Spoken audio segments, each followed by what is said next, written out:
తాడేపల్లి నివాసంలో సీఎం చంద్రబాబును సాయికృష్ణ కుటుంబ సభ్యులు కలిశారు. తమకు న్యాయం చేయాలంటూ సీఎంను సాయికృష్ణ తల్లి విజయలక్ష్మి కోరారు. సాయికృష్ణ మిస్సింగ్ కేసులో ఇప్పటికే దర్యాప్తు ప్రారంభం కాగా సీఐ నాగరాజుపై కేసు నమోదు చేశారు.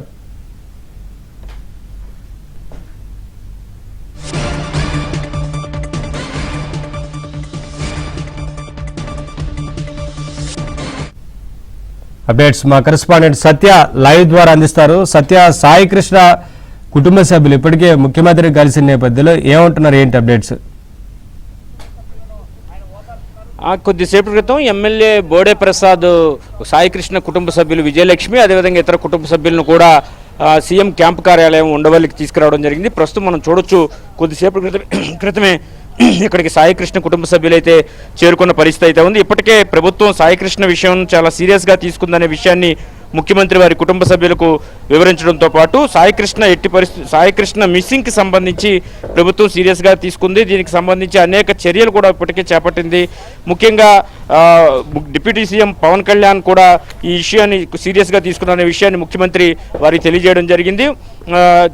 ఆయన విజయలక్ష్మికి ఆయన ముఖ్యమంత్రి స్వయంగా ధైర్యం చెప్పడంతో పాటు అన్ని విధాల అండగా ఉంటామని కూడా భరోసా ఇచ్చినట్టుగా తెలుస్తోంది. సాయికృష్ణ అదృశ్య ఘటనపై ఇప్పటికే ఉన్నత స్థాయి దర్యాప్తు చేయిస్తున్నామని కూడా చంద్రబాబు ఆమెకు వివరించారు. ఇప్పటికే సిఐని సస్పెండ్ చేయడంతో పాటు ముందుగా వీఆర్కి పంపి తర్వాత అతని పాత్ర ఉందని వార్తలు వస్తున్న నేపథ్యంలో అతన్ని సస్పెండ్ చేయడంతో పాటు దర్యాప్తును కూడా వేగవంతం చేయమని చెప్పిన పరిస్థితి అయితే ఉంది. ఒక సీనియర్ ఐపీఎస్ అధికారి నేతృత్వంలో ఒక కమిటీని కూడా వేసి ఇప్పటికీ విచారణ కూడా ప్రారంభించిన విషయాన్ని కూడా ఆయన చెప్పడం జరిగింది. తప్పుందని తేలిస్తే గనక ఎంతటి వారైనా సరే ఉపేక్షించేది లేదని కూడా సాయికృష్ణ తల్లికి ముఖ్యమంత్రి స్వయంగా హామీ ఇచ్చారు. సాయికృష్ణ కుటుంబ సభ్యులను ఎమ్మెల్యే బోడప్రసాద్ సీఎం వద్దకు తీసుకురాగా ముఖ్యంగా ఈ సాయికృష్ణ ఎవరైతే ఉన్నారో గాది సాయికృష్ణ, ఆయన గతంలో అనేక కేసులు ఉన్నప్పటికీ కూడా ఆయన్ను పోలీసులు అదుపులోకి తీసుకున్నారని అప్పట్లో వార్తలు వచ్చాయి. అయితే పోలీసులు మాత్రం అతను మిస్ అయ్యాడని చెబుతున్న పరిస్థితి అయితే ఉంది. అయితే కుటుంబ సభ్యులు మాత్రం అతన్ని పోలీసులే హతమార్చారు, లాకప్ మరణం కింద దీన్ని నమోదు చేయాలి, పోలీసులే దీనికి బాధ్యత వహించాలని పదే పదే చెబుతున్న నేపథ్యంలో దీనికి సంబంధించి వైసీపీ అంటే ప్రధాన ప్రతిపక్షం దీన్ని తమ యొక్క రాజకీయంగా అనుకూలంగా మార్చుకునే ప్రయత్నం చేయడం, దానికి సంబంధించి కులాల వారీగా కూడా ప్రస్తావనలు తీసుకురావడం లాంటి అంశాలను చేపట్టింది.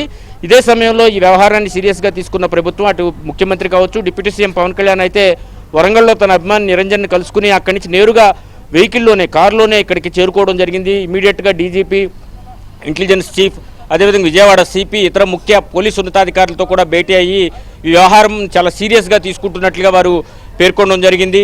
దీంతోపాటు ఇమీడియట్గా ఎవరైతే బాధ్యులున్నారో వాళ్ళపై యాక్షన్ తీసుకోవాలని కూడా ముఖ్యమంత్రి ఆదేశించడంతో సిఐ నాగరాజుని సస్పెండ్ చేయాలని చెప్పి ఆదేశాలు ఇచ్చారు ముఖ్యమంత్రి. వెంటనే ఈ సస్పెన్షన్ ఆదేశాలు ఇవ్వడంతో పాటు ఒక సీనియర్ ఐపీఎస్ అధికారితో మొత్తం దీనికి వెనకాల ఉన్నటువంటి నిజాలు బయటపడేలాగా ఒక నివేదిక ఇవ్వాలని చెప్పి కూడా ప్రభుత్వం ఆదేశించింది.